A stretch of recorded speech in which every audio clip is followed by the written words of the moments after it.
Oh, it's a video. Okay, we'll watch a video. Well, it's time now for our international press review, and 6 got minutes into and the 23 studio by seconds. Diptyque Laurent. Hi, Dipty. Hi, Haxi. Now, here in France, papers, perhaps unsurprisingly, focusing on a controversy over political parties holding a march this coming Sunday against anti-Semitism. Yeah, that's right. It's not so much the march that's a problem, but it is the sort of political infighting that has ensued. The presidents of the French Senate and the National Assembly have called for this unity march to protest against the rise in anti-Semitism.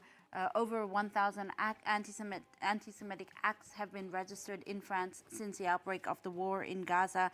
Cracks have begun to emerge in the show of French political parties' unity, however, notably because of the presence of the far right. I like the...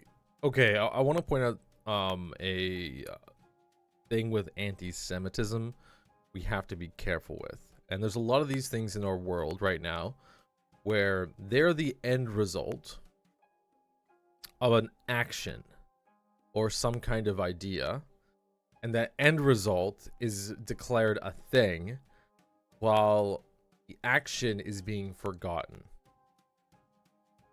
So imagine let's just use a concept of a pie. I think we'll try to do this. Now, pies are pretty simple to understand. It's like just breading on the outside and then fruit or some kind of filling. Now, what can happen is someone can hate all of the things that go into an apple pie. And creating an apple pie is like a whole bunch of things all together. It's like a whole bunch of steps put together. Now, all of those steps create a pie-shaped pie. But what happens when you create a wooden bowl and then a wooden pie cover and you have a pie-shaped wooden thing? Can you say that you hate pies? Well, that thing may be cool, but pie means totally separate things. Because the result of what was put together means totally separate things. The issue that I'm having here with a lot of this anti-Semitism is that we're talking about the end result. Now, and this is a real hard problem, because there's a whole bunch of reasons why someone might not like a certain other person. And in reverse, there's a whole bunch of reasons why someone might like some type of person. But all of the things that make up that person are totally different from person to person, from community to community. The problem is when someone says, I hate pies, and you're a wooden bowl-shaped pie. No, you're a pie-shaped wooden bowl. And someone's actually talking about cherry pie or apple pie, then you're not actually talking about the same thing. You're associating with that one thing and you're stepping in, you're going, no, you hate me. You hate me. And it's like, no, I don't hate all pie-shaped things. I just don't like cherry. I just don't like apple. Now, that being said, too, I want to point out that Jewish people are very different all over the world. They're very, very different. And I have nothing against Jewish people at all. But that being said, Jewish people doesn't mean anything at all. If I'm on another side of the world and there's a town and there's like 10,000 people in one spot and 10,000 people in another, those 10,000 people could be total jerks. They could be total jerks to the other 10,000 people. But the problem is you have those small groups of people, they'll start saying all of those people over there, they hate pies. When really, what it means is, no, that specific person, that specific way that person interacted with whatever it was doing, it was a dick move. Now, of course, people are entitled to. Some people just want to create apple pies by themselves and not share it with anybody. Now the problem comes in is when you create an apple pie and someone else who doesn't have anything to do with your apple pie gets offended, and they're not even going to eat it. They're not going to be a part of it. Now there's a lot of basis on top of that that seems to build off of a lot of these anti-Semitism constructs, where even too, when people talk about hating certain types of Jews, well, hating Jews, what does that mean? That is the end result of a whole bunch of things. Maybe there is a specific person. There could be specific Jews out there that are terrible people, and they cover it up by making themselves look good. There totally could be. Now, I could be considered anti-Semitic just for saying that. But if I could pick a name, and actually this is really funny too. If you guys have seen the Lex Friedman podcast with Kanye Yee, you can see that Lex Friedman was like, why do we say Jews? Why don't we point out very specific people? Well, what's happening, and this is a lot of these kind of instances, is very true. There are a lot of people inside these communities that are really, really shitty people. And rather than pointing them out, they hide inside the group. They're like zebras, right? Like zebras hiding in the group. And they're hoping that they can go out and do something shitty to other people, and they let the other zebras take the fall for it. Now, a lot of the times too, people talk about Palestine and Israel and Palestinians hiding behind their civilians. I think personally, it seems like to me, from a lot of what I'm reading, both sides are hiding behind their civilians. These really wealthy and powerful Israelis are going, you hate all of us. But really, no, they hate those individual guys. The civilians have nothing to do with it. The rich guys are going, us, us, us, because it's a zebra. It's like they're a zebra in a thing. Same with the Palestinians. Hopefully I said Israelis before, but same with the Palestinians. They're like, you're killing our children, but you're hiding within your children. You're a zebra. You're hiding within that group.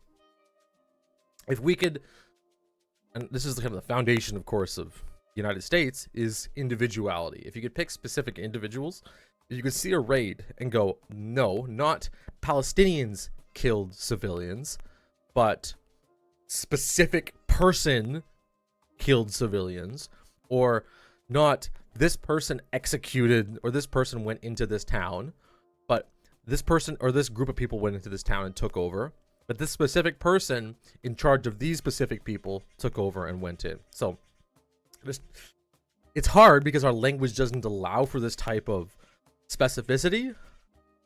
Especially English doesn't allow for this type of specificity. Most other languages don't allow for this type of specificity, but we have to be very conscious that there is the specificity underneath the layer of a vague language.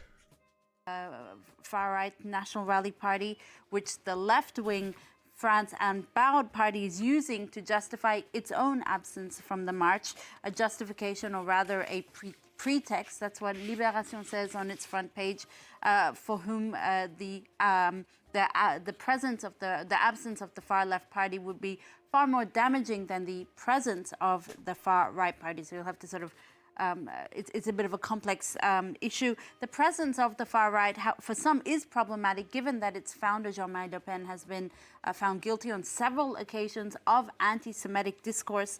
The conservative daily Le Figaro explains actually makes some attempts to defend his daughter, Marine Le Pen, who of course is the current leader of the far-right party, saying that while she is his daughter, she has never leaned into her family's anti-Semitism. For the paper, the political controversy is a, quote, which is really weird, and I know this is still something that's done in the United States a lot, but I've noticed there's a large difference in culture in terms of weighting responsibility.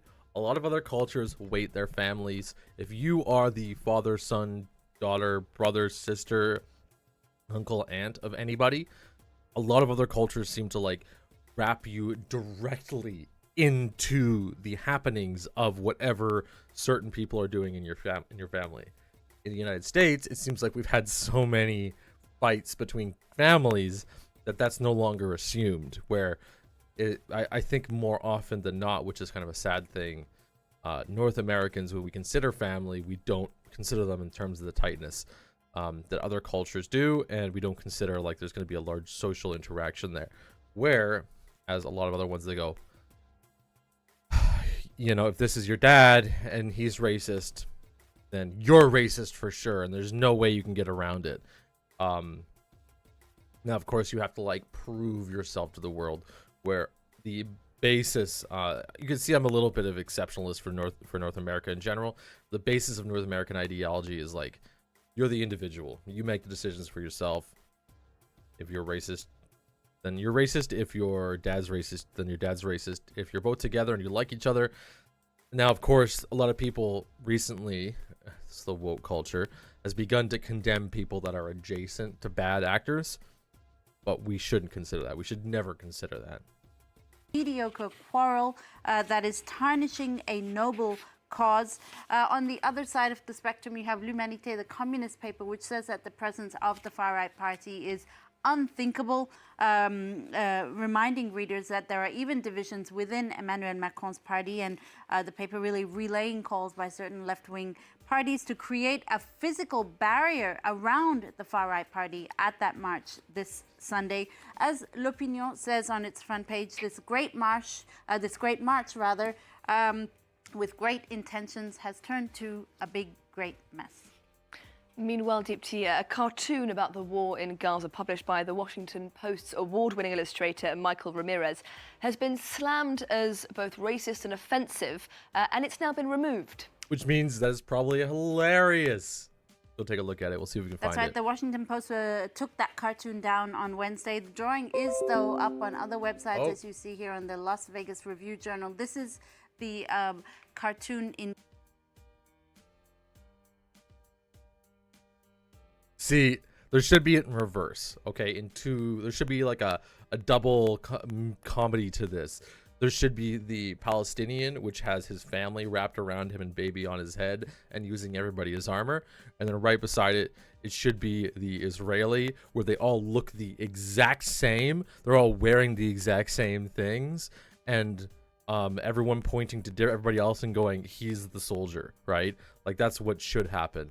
That's the comedy in this, is that the Palestinians are very clearly hiding behind their family and friends and the civilians, whereas the Israelis are mixing and integrating everybody in with the system, making everybody a part and everybody accountable for the war, or at least the issues, and then swapping in and out people, going, nope, that's not the right person, that's not the right person, that's not the right person. That's not the person who came to your house in the middle of the night and pulled you out and shone lights in your face and took you for interrogation and whatnot. That's all about, like, just, it's nightmare. Question, it features there a Hamas leader criticizing Israel's strikes on Gaza while he himself is using civilians as human shields. The Post has pulled down this cartoon as a result of numerous critiques that were sent to the papers by readers.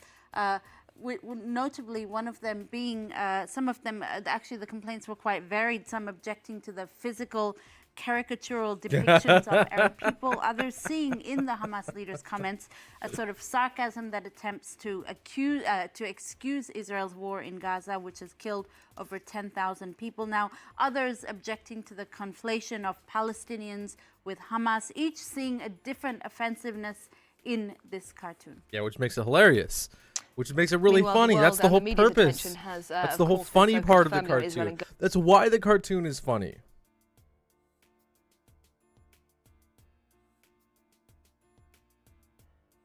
People not from North America, y'all need to grow a fucking humor bone. Okay? I'm gonna be straight out with that. I don't care. Like, this is a final statement. We don't care about how offended you are. Even though, because now a lot of our companies make money from a lot of these other places, we are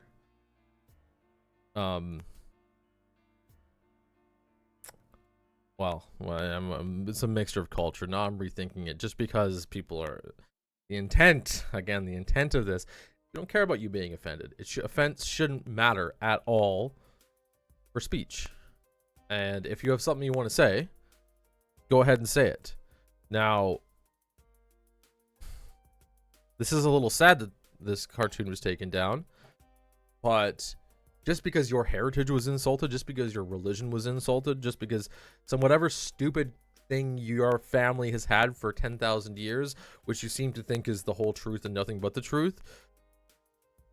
Just get out of here. Nobody, your offense does not matter.